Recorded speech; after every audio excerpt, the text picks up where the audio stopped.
Let the cat keep its fangs. A modest proposal for peace, poetry, and the right of cats to keep their fangs. By Elias Winter, May 13th, 2026. Read by an automated voice. I have a modest proposal for peace in the Middle East. Now, obviously, I am not as smart as President Trump. Nobody is. The man's brain is clearly a casino with chandeliers.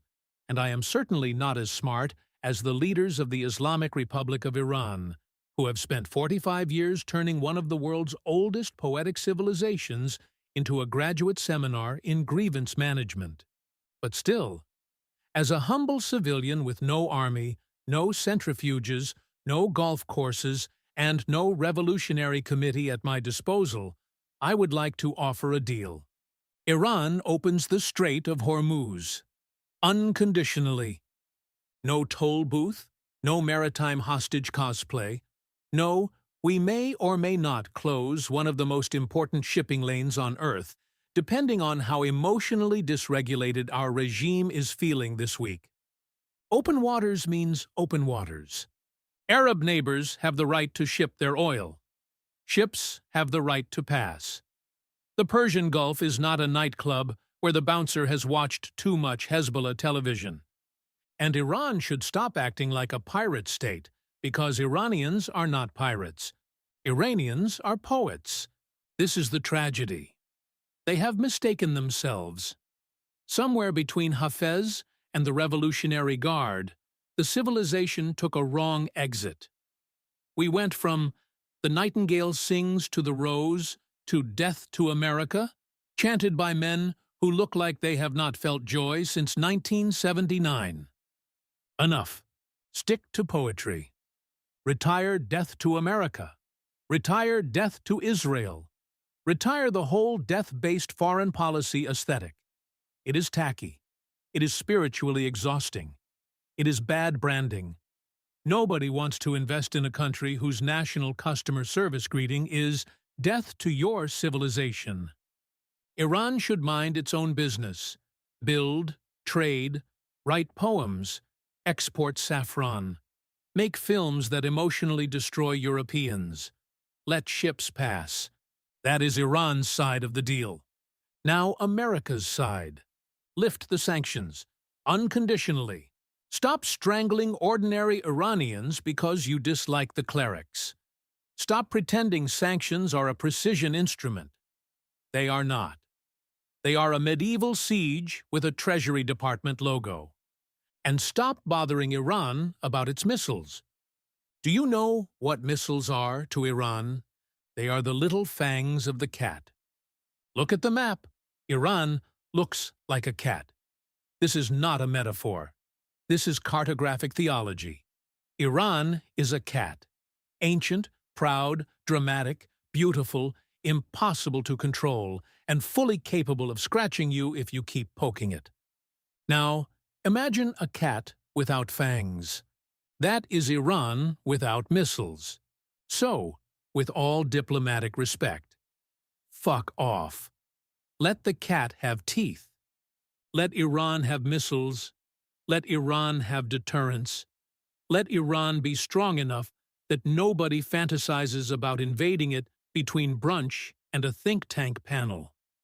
And yes, I will say the forbidden sentence. If Iran needs a nuclear weapon to avoid becoming Iraq, Libya, or Syria, then maybe everyone should ask why the world has trained nations to believe that disarmament is suicide. Iran will not attack anyone. Cats do not invade. Cats defend the apartment. Cats sit in the window, judge everyone, and occasionally knock something off the table to remind you that God made them before He made NATO. So here is the deal. Iran must stomach reality. America exists. Israel exists. Arab neighbors exist. Ships have rights.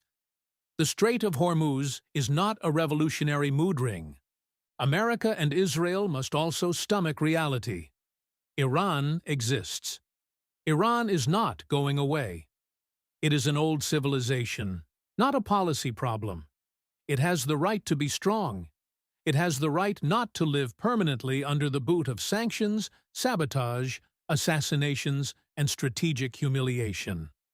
That is the bargain.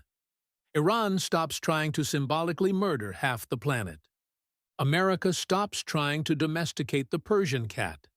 Israel accepts that regional power cannot mean permanent Iranian weakness. The Arab states accept that Iran is not a ghost to be exorcised, but a neighbor to be dealt with. And then, perhaps, everyone can stop pretending this is complicated. Because the real deal is not technical, it is psychological. Can Iran tolerate a world in which America, Israel, and the Arab states continue to exist without chanting death at them like a cursed wedding toast?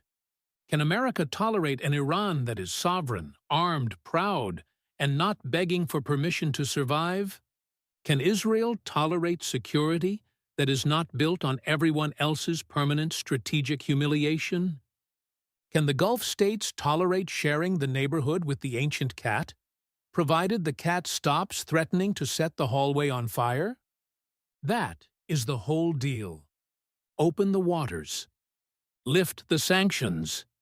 Let the cat keep its fangs. Cancel the death chants. Return to poetry.